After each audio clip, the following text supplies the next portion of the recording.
আসসালামু আলাইকুম ভিউয়ার্স, তোমরা সবাই কেমন আছো? আশা করি অনেক বেশি ভালো আছো। আজকে তোমাদের সাথে শেয়ার করব দুপুরের জন্য কি কি রান্না করলাম। প্রথমেই আমি কেটে নিচ্ছিলাম সবজিগুলা। এখানে হচ্ছে ভেন্ডিগুলা কেটে নিচ্ছিলাম। আমি ভেন্ডি দিয়ে, আলু দিয়ে, টমেটো দিয়ে, তেলাপিয়া মাছ দিয়ে রান্না করব, তাই এখানে সবজিগুলা কেটে নিচ্ছিলাম। সবজি কাটতে আমার ভালোই লাগে, কিন্তু রান্নাটা করতে খুবই বিরক্ত লাগে। আমি যখন রান্না করতে যাব বাইরে দেখি একদম অন্ধকার হয়ে আসছে, বৃষ্টি নামবে, তাই আমি সকাল 7টা বাজে এই সবজিগুলা কেটে নিচ্ছিলাম। আমি দুপুরে রান্নাটা খুব তাড়াতাড়ি রান্না করে তারপর আমি বাকি কাজগুলা করি। এখন আমি কেটে নিচ্ছিলাম করলা বা উস্তাটাকে আমি ভাজি করব। ভিতরের বীজগুলা পরিষ্কার করে নিচ্ছিলাম। এখন এগুলাকে কুচি কুচি করে কেটে নিব। আমি অনেক বেশি কুচি করে কাটতে পারি না কোনো সবজি। অনেকেই অনেক বেশি কুচি কুচি করতে পারে, আমি বেশি চিকন করে কুচি করতে পারি না। তো আমি এখানে সব সবজিগুলা কেটে নিচ্ছিলাম ভালোভাবে।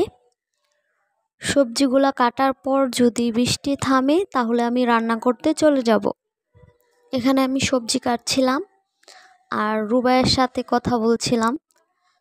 ওকে বসাইছিলাম লিখতে, ও আমার সাথে কথাই বলে যাচ্ছে লেখা রেখে।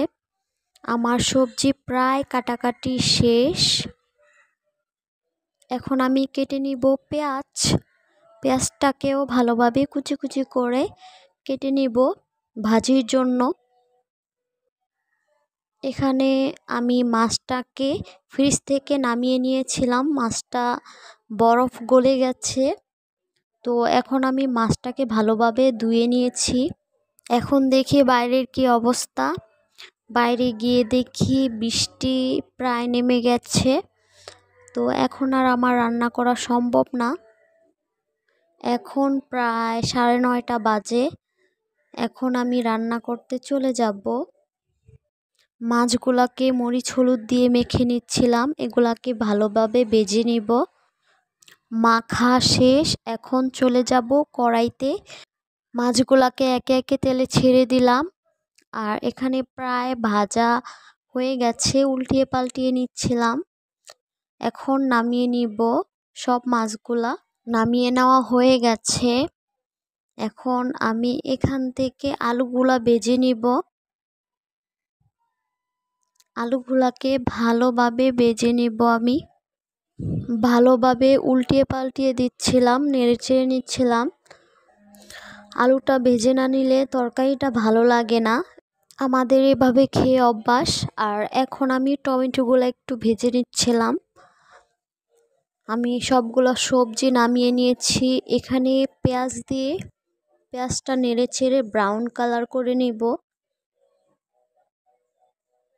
ব্রাউন কালার করার পর হলুদ মরিচ দিয়ে একটু বাগার দিয়ে নিব। এখন ভালোভাবে কষিয়ে নিব।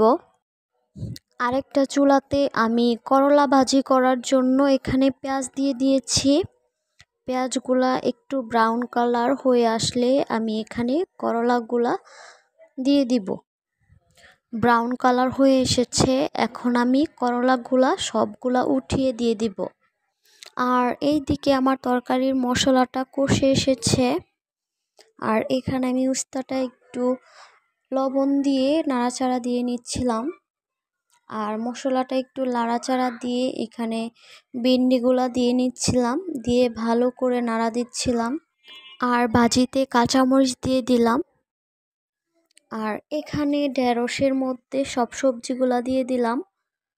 সবজিগুলা দিয়ে ভালোভাবে নেড়ে ছেড়ে কষিয়ে নিব।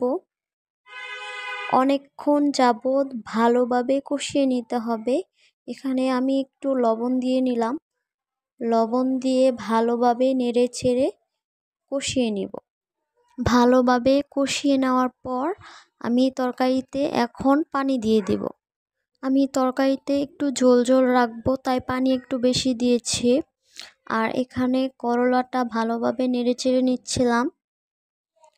তরকারিটা বলক চলে এসেছে। তরকারিটা আর একটু ভালোভাবে জাল আসার পর আমি মাছগুলা দিব। আর আমার এইখানে উস্তা ভাজিটা প্রায় হয়ে গিয়েছে, এখন আমি নামিয়ে নিয়ে যাব। আর এই চুলাটাতে চাল ধুয়ে বসিয়ে দিয়েছি। আমার তরকারিটা প্রায় অনেকটা হয়ে গেছে, এখন আমি মাছগুলা দিয়ে নিচ্ছিলাম। মাছগুলা দিয়ে এখন ভালোভাবে নেড়েচেড়ে দিচ্ছিলাম। তরকারিটা প্রায় হয়ে গিয়েছে। আর এইদিকে ভাতটাও বলক চলে এসেছে। আমি তরকারিটা নামিয়ে নিয়ে চলে এসেছি। আজকের জন্য এই পর্যন্তই। আল্লাহ হাফেজ।